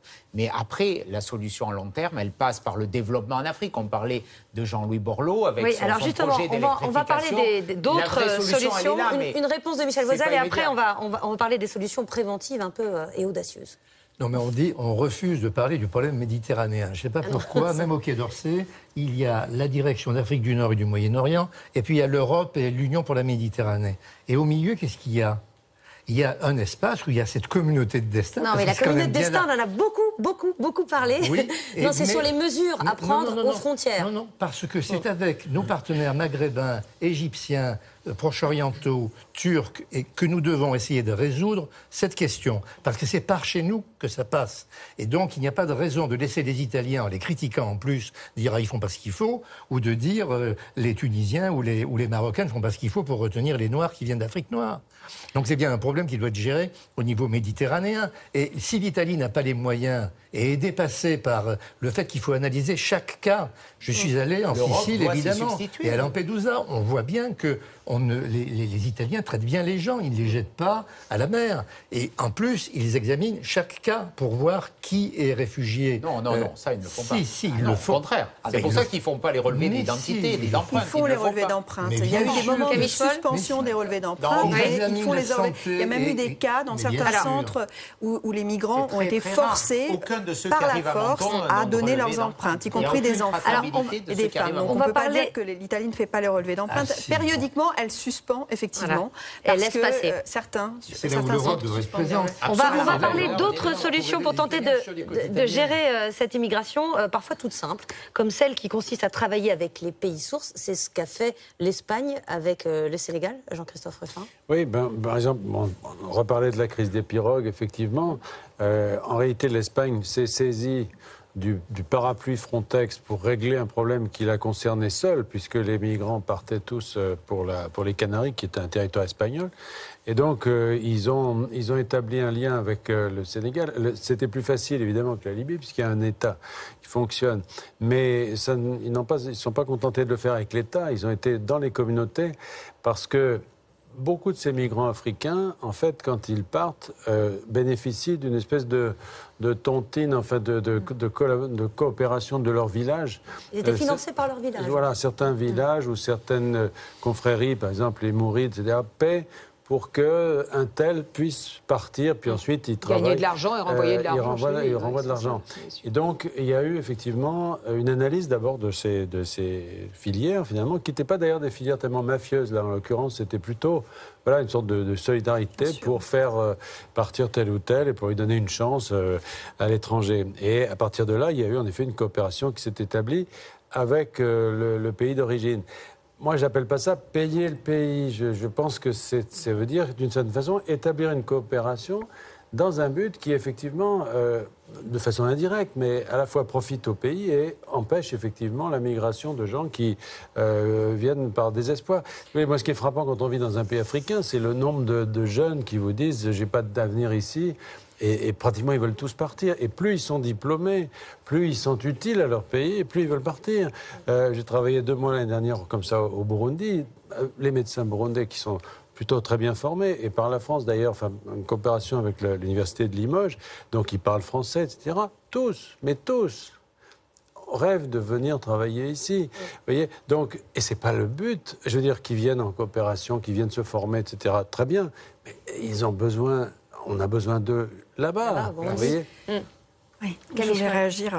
Oui, alors plusieurs choses. D'abord, effectivement, cette coopération a bien fonctionné. On a externalisé la frontière européenne vers le sud. Donc, on a fermé le canal d'entrée du Maroc vers l'Espagne. D'ailleurs, il n'y a plus de flux. Mais ce qu'on remarque, c'est qu'à chaque fois qu'on en ferme un, il y en a un autre qui s'ouvre. Donc, à un moment donné, il va falloir se poser la question de savoir si c'est cette politique qui est quand même extrêmement coûteuse en termes de moyens, qui est la bonne. Il y a des chercheurs qui s'interrogent depuis une trentaine d'années sur le fait que peut-être, si on ouvrait un petit peu des canaux légaux de migration, y compris non seulement pour les demandeurs d'asile, mais aussi pour des travailleurs, les choses se passeraient différemment. Un autre mythe avec lequel il faut rompre, je pense, c'est le fait que ce sont les moins fortunés, les plus pauvres qui partent. Si on aide ces pays à se développer, c'est très bien, mais on n'interrompra pas les migrations parce que justement, ces migrations, plus les pays sont développés, la France envoie autant de migrants à l'étranger que certains pays en voie de développement, même plus. La Grande-Bretagne envoie autant de migrants à l'étranger que l'Inde, par exemple, il faut le savoir. Donc c'est pas du tout évident que si on aide ces pays à se développer, il y aura moins de migrants. Au contraire. Et quelque chose qu'il faut voir aussi, c'est que si on développe des canaux légaux de migration, ces migrants, ces docteurs, ces migrants qualifiés, diplômés, non seulement on en a besoin en Europe, mais en plus, ils pourront également profiter à leur pays parce qu'à partir du moment où on est un migrant légal, on peut circuler. Et ce que les migrants ne peuvent pas faire aujourd'hui, les migrants qui arrivent en Europe, c'est rentrer au pays, repartir, faire des allées-venues, circuler, comme le font les Européens, par exemple, dans l'espace européen. Ils ne peuvent pas le faire parce qu'il est très difficile d'accéder à un statut légal. Et que si on n'a pas de papier, on ne peut pas circuler. Donc on ne peut pas rentrer, on ne peut pas repartir, on ne peut pas circuler entre plusieurs pays. Non, par exemple, l'idée des visas circulaires qui étaient promus par l'Europe, et ça c'est pas mal. En France, il y a des visas circulaires qui permettent de partir, de revenir. Des visas multiples entrées. Ça, on a constaté qu'effectivement, quand les gens ont la possibilité d'entrer à plusieurs reprises, ils peuvent entrer et sortir. Quand vous avez eu beaucoup de difficultés pour avoir un visa à unique entrée, vous ne repartez plus parce que c'est beaucoup plus compliqué. Cela dit, votre discours est très séduisant, mais si on le pousse à l'extrême, ça veut dire qu'il ne faut pas développer ces pays et ouvrir tous les canaux d'immigration. Pas du tout. Moi, je ne vous parle pas de ces pays, je vous parle de la question migratoire et de l'Europe. Et ça ne pas qu'on les aide, d'ouvrir des canaux légaux de la migration. Plus un pays est développé, plus les gens ont envie de s'en aller. Et c'est pour ça qu'il y aura de plus en plus de migrants, parce que l'Afrique connaît une croissance exceptionnelle. Mais la plupart de ces migrants ne viennent pas en Europe. Parce qu'une autre loi qu'on observe dans les travaux sur l'immigration depuis très longtemps, c'est que ces migrants, ce qui les intéresse, ce n'est pas seulement le marché du travail, mais c'est aussi se rapprocher, être près de chez eux d'abord, et aussi trouver être prêt pour pouvoir revenir. Donc en fait, ils émigrent dans des pays limitrophes, et donc la plupart des migrants africains sont en Afrique. Vous avez l'ambiguïté. On ne peut pas dire qu'en élevant le niveau de vie de ces pays, qui va permettre aux gens de servir leur pays et de les plaquer dans leur pays. Alors s'ils partent pour trouver du travail. Franchement, non, bien sûr. Ceux qui partent ne sont pas les plus pauvres, on le sait. Et les gens ne partent pas des pays les plus pauvres. Écoutez, allez voir ce qui se passe. Mais bien sûr, on le sait. Il y en a aussi, on a vu qu'il y avait un peu de tout. Alors, vous avez tous parlé de Jean-Louis Borloo et justement de cette question. Bien entendu, il y a des gens extrêmement qualifiés qui arrivent. S'il vous plaît, on a parlé de cette idée de coopération, de développement et d'électrification de l'Afrique, le grand plan lancé par Jean-Louis Borloo. On va l'écouter expliquer l'intérêt de ce plan. Le plus grand sujet pour les Français, c'est ce qui se passe en Afrique. Quand on sait que sans énergie, il n'y a pas d'eau potable, pas d'éducation, pas d'emploi, on continue la déforestation, évidemment qu'il faut un programme d'électrification. Et à l'inverse, si on ne fait pas, c'est pas de l'immigration que vous aurez, c'est pas quelques bateaux qui couleront en Méditerranée, c'est une submersion, car naturellement, la jeunesse d'Afrique ira vers la lumière. Vous voyez bien que quand on voit ça, on voit bien que la jeunesse va aller vers la lumière. Et on voit bien qu'il n'y a plus qu'un petit lac et que c'est le même continent. Ariel de Sarnez, il faut investir dans l'électrification de l'Afrique, sinon la jeunesse des millions d'Africains vont déferler en investir Europe. Dans le développement de l'Afrique. L'électrification en quelques années. L'électrification en partie, mais il faut aussi que les Africains le fassent. C'est aussi un enjeu pour eux, directement. Vous savez qu'aujourd'hui, la plupart des pays développés qui devaient donner le 0,7% du PIB à l'Afrique ne le font pas. C'est-à-dire qu'il faut qu'on maintienne l'aide au développement, donc qu'on augmente l'aide au développement, qu'on aide peut-être aussi davantage les sociétés ou la société civile dans ces pays que les États très corrompus. C'est très important parce qu'on sait qu'il y a une grande partie de l'argent du développement qui part dans la corruption et ça ne fait pas du tout avancer les choses. Mais évidemment qu'il faut avancer sur le développement. Ce que fait Jean-Louis, c'est très bien. En même temps, tout ce que nous avons dit là, la coopération, le développement, surveiller les côtes, repenser le droit d'asile et Dublin, créer des canaux légaux pour l'immigration économique, parce que je crois que c'est important, c'est une façon de lutter contre l'immigration illégale. Il y aura toujours des migrants qui chercheront du travail et il y a toujours aussi des employeurs qui, en Europe, cherchent des migrants pour le travail. Donc il faut aussi se dire les choses. Si on met tout ça en place, ne laissons pas croire qu'il y aura plus demain de migrants ou de migration. Non, le laissons. Non, mais c'est très important. Bien sûr. Mais enfin, ça fait ne quand le même laissons bien. pas croire. On peut. T'entends un peu parler de l'Afrique. Mais c'est très important de parler de l'Afrique. Mais je veux dire à Jean-Christophe Ruffin, il y a 15% de la population mondiale qui vit dans des pays riches. Donc vous n'empêcherez pas ceux qui vivent dans des pays pauvres, dans des pays en voie de développement, d'avoir envie d'avoir un autre horizon pour eux-mêmes et pour leurs enfants. Alors il faut contrôler, il faut réguler, il faut améliorer, il faut faire tout ce qu'on doit faire, mais la mobilité des migrants en partie, ça va aussi avec le monde tel qu'il est aujourd'hui. Non, mais c'est pas le propos. Moi, on a connu la période Hortefeux avec cette coopération pour éviter la migration, etc. C'est trop simple, ça ne fonctionne pas comme ça. C'est toujours ce qu'on vit aujourd'hui. C'est pas mécanique. Oui, mais d'accord, mais ne disons pas au nom de ça que la coopération et le développement n'est pas la clé. Ça avait le mérite d'exister. Mais nous sommes d'accord, évidemment. Mais bon, en tout cas, aujourd'hui, ça a disparu. On n'entend plus parler de ça du tout, c'est-à-dire de développement. Et je veux dire, moi, je suis content d'entendre Jean-Louis Borloo qui en parle, et qui en parle, j'allais dire, au nom de tous, parce que franchement, le discours public là-dessus est absolument... Enfin, l'Europe est quand même le premier donateur en Afrique. Donc, je veux dire, non mais remettons il n'y a pas de raison de politique qui ont emboîté le pas toujours beaucoup. de Jean-Louis Borloo. Pourquoi ? Sur l'aide au développement européenne, 3% sur l'eau et l'énergie. 3% à peine. En Afrique, le premier donateur au monde. Disons-le. Pour autant, bonne conscience, c'est pas une affaire de bonne conscience ou de mauvaise conscience, c'est une affaire de conscience. C'est normal de le faire. Non, mais l'image que donne, pas à vous naturellement, qui êtes parfaitement au courant de ces situations, on a l'impression, vu du côté du populaire, qui ne suit pas de la même du peuple, qu'il y a une première barrière qu'il faut maintenir, qui va de l'Italie à la Grèce jusqu'à l'Espagne. Puis il y a une seconde barrière qui va nous permettre de refouler une Afrique qui est inquiétante parce que elle est foisonnante, elle a envie de monter vers le nord, d'aller vers la lumière. Et cette image est terrifiante. Et c'est là où véritablement l'Europe a une responsabilité de donner une autre image que cette double barrière. La première, c'est l'Italie et les pays latins, et puis la seconde, ça serait les pays du Maghreb et les pays d'Afrique du Nord. N'oubliez pas que l'Afrique, c'est un continent en croissance aussi. N'oubliez pas que dans certains pays africains, on a 10% de croissance. Présentons-le comme une chance et non comme pas en Éthiopie. Comme un rempart. Donc c'est gagnant-gagnant qu'on doit faire les choses entre l'Europe et l'Afrique. Il y a assez de murs encore de par le monde, et notamment en Palestine, pour qu'on en rajoute un en Méditerranée. Il faut repenser nos relations avec l'Afrique. On n'est pas ceux qui doivent donner comme ça assistance. On doit recréer un partenariat. C'est pas l'idée de Jean-Louis Borloo de donner. Je ne dis pas que c'est son idée du tout.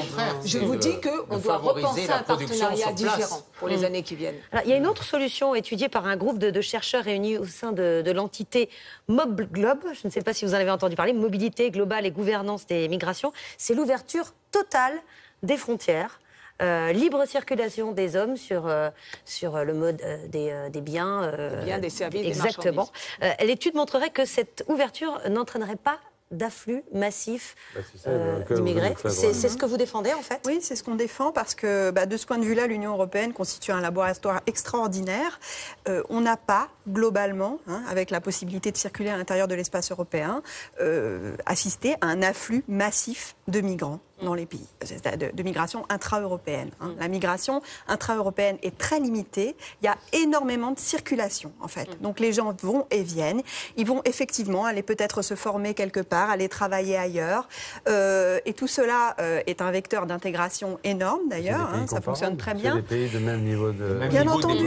Bien entendu. Mais vous n'y croyez pas, pour le coup. On l'a vu dans d'autres... C'est une utopie non seulement utopique. Et en plus, c'est une confusion très grande par rapport au type de gens à qui on s'adresse. Qu'on fasse ce raisonnement pour des gens qui ont été formés, pour des étudiants, en leur disant, facilitons leur possibilité. Moi, quand j'étais ambassadeur au Sénégal, j'ai fait ça beaucoup pour que les gens qui étaient portés à aller en France, etc., puissent le faire le plus facilement possible, et partent et reviennent, etc. Ça, oui. Mais que vous ouvriez les frontières globalement comme ça, sans autre truc, entre des pays qui ont une telle différence de démographie en particulier, de culture, de niveau de vie, etc., c'est... Non, mais on peut faire des choses intelligentes. Par exemple, on a plein de métiers, je dis l'agriculture, qui demandent des travailleurs saisonniers 3 mois, 4 mois, ou des métiers sur l'année. On peut très bien faire ce que vous appelez les visas multiples. Non, mais c'est très important. C'est très important. C'est-à-dire qu'on donne, 3, 4, 5 mois, un visa de 3, 4, 5 mois sur 5 ans, 6 ans, 7 ans. Et donc, vous venez 3, 4 mois, vous travaillez, vous repartez chez vous. Et si vous ne repartez pas, évidemment, vous devenez illégal, donc vous perdez votre job sur lequel il y avait une implication et une indication pour les années qui viennent. Et moi, je crois que c'est une façon plus intelligente, de gérer l'immigration économique. Ça, c'est pour des chefs d'entreprise, pour des universitaires. Pour toutes les personnes extrêmement qualifiées et moins qualifiées aussi. On va faire entrer Guillaume Darey. Bonsoir Guillaume, qui va nous rejoindre donc pour faire un point sur les réactions à vos échanges sur les réseaux sociaux. Bonsoir. Bonsoir. Alors, beaucoup de réactions sur les réseaux sociaux, au reportage notamment qu'on a vu tout à l'heure d'Alice Gauvin dans la région de Nice et de Menton. Beaucoup de réactions aussi au sujet de la communauté internationale et du rôle. Certains téléspectateurs considèrent que la communauté internationale ne joue pas réellement son rôle justement dans ce débat autour des migrants. L'afflux de migrants d'Irak, de Syrie n'est que le résultat de l'échec de la communauté internationale à intervenir face à Daesh. C'est ce que dit ce téléspectateur, Nicolas Quadrado. Il y a des doutes aussi sur l'efficacité très clairement de l'Europe. On oublie peut-être un peu vite que les institutions de l'Union européenne ne permettent sans doute pas d'avoir une politique migratoire unique et commune, ce que disent beaucoup de téléspectateurs ce soir. Demandent aussi d'autres opérations. Frontex, Triton ont montré leur faiblesse. Il faut une opération Mare Nostrum d'envergure européenne. Évidemment, beaucoup de téléspectateurs qui vous ont entendu ce soir soulignent aussi la détresse de ces migrants, expliquent qu'il faut évidemment leur porter secours, que ça serait une atteinte à la vie de ne pas le faire. Pour Mehdi Ouraoui, qui est un responsable socialiste, regardez, il dit « Arrêtons d'agiter les peurs. L'Union européenne demande à la France d'accueillir 13 personnes par jour. Ce n'est pas une invasion, c'est la solidarité. » Et puis une question que vous n'avez pas évoquée dans le débat, mais dont on a beaucoup parlé ces dernières semaines, celle, on se rappelle d'une campagne très forte de la part de l'Australie à l'égard des migrants, où on voyait un militaire australien qui disait « Vous ne ferez jamais de l'Australie votre maison, ce ne sera jamais chez vous. » Peut-être vous qui êtes spécialiste, est-ce que c'est efficace ce type de campagne? Est-ce que ça marchait ou pas? Alors, on en a un petit peu parlé. Le dommage collatéral, c'est effectivement c'est le fait de baser ce type de campagne, enfin ce type de politique plutôt, pas seulement la campagne, sur la détention, sur la détention des migrants dans des pays tiers. Donc c'est ce que fait aussi en partie l'Union européenne. On en avait parlé avec vous sur un autre plateau, Éric Ciotti. Le propos est scandaleux sur le plan moral, dire vous ne serez jamais ici chez vous, cassez-vous, mais c'est effrayant. Puis de la part d'un pays comme l'Australie. Surtout un pays comme la France et un pays comme une région comme la Provence, où on est tous italiens, espagnols, maghrébins. Méditerranéens. Je crois que cette générosité, elle est quelque part très dangereuse, parce que vous, encore une fois, vous enfermez vos sentiments dans cette générosité. Il n'y a pas d'un côté, les méchants qui n'ont pas de cœur, et puis ceux qui ouvrent les bras. Je crois qu'aujourd'hui, votre message, il est dangereux. Je vous le dis très clairement, avec tout le respect que je vous dois. Ce message, il est extraordinairement dangereux parce qu'il va générer des drames. L'Australie a mis fin à ces drames. Vous pouvez critiquer, vous pouvez dire que c'est inhumain. L'Australie n'est pas une dictature, que je sache. C'est une grande démocratie, et je crois qu'elle utilise des méthodes légales et qui ont évité des milliers de morts. Alors si vous voulez qu'on continue chaque année à avoir cette augmentation des milliers de morts, vous continuez cette politique. Guillaume Daré, encore beaucoup de gens aussi ont parlé de la coopération, du développement, du rôle important justement à développer l'économie dans ces pays pour éviter qu'il y ait davantage de migrants qui viennent en Europe, en France, et que certains puissent effectivement se développer dans leur pays. Et puis un dernier point pour vous, Monsieur Ruffin. Est-ce que vous savez qui c'est Annick Girardin? Ah bah oui, c'est la ministre de la Coopération, c'est ça? Non, ben voilà, c'est le nom que je cherchais. Voilà, Annick Girardin, c'est donc la secrétaire d'État au développement et à la francophonie auprès de Laurent Fabius. C'est donc elle qui est en charge de la coopération. Je croyais que vous vouliez nous poser une colle, en fait, Jean-Christophe Ruffin. Merci à vous tous d'être venus débattre sur notre plateau. Je précise que vous pouvez trouver des articles très intéressants sur la revue Le 1, justement, dans lequel vous signez un article qui est consacré au sujet des migrants et avec lequel nous avons travaillé. Elle est toujours disponible sur le site internet. Je précise donc, je rappelle le titre de votre roman, Checkpoint, chez Gallimard, et de votre essai, Éric Ciotti, Autorité, mes propositions pour redresser la République, aux éditions du Moment. Merci à la rédactrice en chef de l'émission, Brigitte Benkemoun, à Pascal Rétif, à la réalisation. Merci à Edwige Audibert, Nicolas Yomi, Amouna Tegui et Naïma Kadour qui m'ont aidé à préparer cette émission. Tout de suite, du cinéma sur France 2, tenue de soirée de Bertrand Blier avec Gérard Depardieu et Michel Blanc. Bonne nuit et on se retrouve dans 2 semaines.